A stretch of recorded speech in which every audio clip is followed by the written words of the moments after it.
Salut, je vais faire cette vidéo aujourd'hui pour parler de la cérémonie du Ballon d'Or. Je suis Serge Branco, ancien lion indomptable champion olympique, justicier du football camerounais, quelqu'un qui se bat contre l'injustice et contre les hiboux. Parlons de cette soirée du Ballon d'Or camerounais qui a été une réussite totale, qui a été une masterclass. Je pense qu'on a vécu là la meilleure soirée de Ballon d'Or de l'histoire du football du Cameroun. Mais on va aussi parler du sabotage qu'il y a eu lors de cette soirée. Des fossoyeurs du football camerounais qui, voulant faire du mal au président de la FECAFOOT, Dr Samuel Eto'o, font du mal au football camerounais. Ils ont carrément coupé la lumière lors de cette soirée réussie, lors de cette cérémonie réussie de Ballon d'Or, en oubliant qu'en coupant la lumière, il y avait un symbole important dans la salle, qui était la première dame. Comment se fait-il qu'au XXIe siècle, et que cette salle du Palais des Congrès, qui était une institution, on veut me faire croire qu'il n'y a pas de groupe électrogène? C'est justement parce que ces hiboux, ces gens, voyant la réussite totale de cette soirée, de cette cérémonie, n'ont plus eu de choix que de couper la lumière et d'accuser Eneo. Je veux rappeler ici que cette salle du Palais des Congrès, la location de cette salle coûte des dizaines de millions. On ne va pas louer une salle à des dizaines de millions et ne pas avoir le groupe électrogène. Comment expliquer cela? Ça veut simplement dire que les ennemis du président de la FECAFOOT ont encore voulu mettre à mal son travail maestria. Et je vais rappeler ici que la cérémonie du Ballon d'Or est institutionnelle au Cameroun. Contrairement à ceux qui se répandent dans les réseaux sociaux pour dire que c'est une cérémonie de footballeurs, de football et tout ça là. Non. C'est une cérémonie institutionnelle. La première date institutionnelle au Cameroun, c'est la fête du 20 mai, je pense. Ou la fête du 1er mai. La deuxième date institutionnelle au Cameroun, c'est le 11 février, la fête de la jeunesse. Et la troisième date, c'est la fête du Ballon d'Or, qui est une fête institutionnelle. C'est pour ça qu'il faut les représentants de nos institutions dans la salle. C'est une fête qui va au-delà du football. Il ne faut pas comparer le Ballon d'Or France Football ou le Ballon d'Or européen au Ballon d'Or camerounais. Ce n'est pas le même contexte, ce n'est pas le même environnement, ce n'est pas la même culture.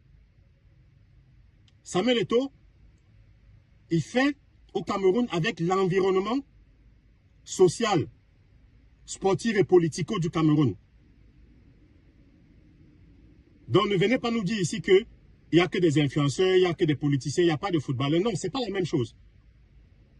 Vous qui luttez contre la colonisation, vous ne voulez pas qu'on va faire un papier collé de la cérémonie de France Football en France au Cameroun? Non. Ces mêmes personnes qui ont saboté cette soirée en coupant la lumière, c'est ces mêmes personnes qui nous ont amené un coach incompétent abracadabrant à la tête des Lions indomptables, qui a réduit notre équipe nationale à ce qu'elle est devenue. Ces mêmes personnes qui ont installé un Sénat à l'équipe nationale, on s'est retrouvé avec les sénateurs. On n'était pas très loin de nous retrouver avec une Assemblée nationale et des députés au sein des Lions. Heureusement que le président de la FECAFOOT a frappé la main sur la table, a repris les choses en main. Et on a vu le résultat avec la nomination de Pagou et la performance prometteuse qu'on a eue lors de la CAN au Maroc. Donc je vais simplement dire ici que féliciter sûrement ceux qui ont organisé cette cérémonie. Vous savez que la FECAFOOT initie le Ballon d'Or, mais ce n'est pas la FECAFOOT qui organise la cérémonie. Donc je veux dire à ceux qui ont organisé cette cérémonie, vous avez fait fort, ça a été du lourd, ça a été de classe, ça a été au niveau classe mondiale. On s'est retrouvé avec des cérémonies du standing international. Donc félicitations à tous ceux-là. Et je voudrais aussi sortir par là, en vous rappelant ici, que ceux qui veulent toujours être aveugles, parce qu'il n'est pas aveugle celui qui ne voit pas, mais est aveugle celui qui ne veut pas voir. Ne venez pas dire ici aujourd'hui que, oui, reconnaissez quand quelque chose est bien fait, et l'humilité de reconnaître que c'est bien fait. Et ne venez pas nous raconter après ici que, oui, la FECAFOOT travaille mal, c'est incompétent.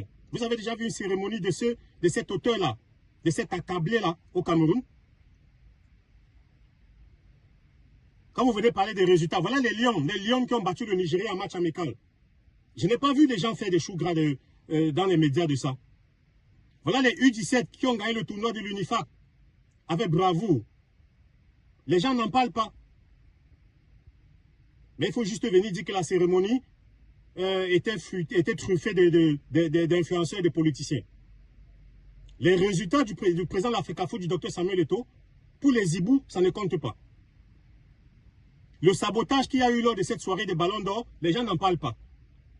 Parce que ceux qui ont saboté cette soirée, c'est ceux qui financent certains influenceurs, certains blogueurs, de dénigrer le président de l'Africafo, le docteur Samuel Eto'o.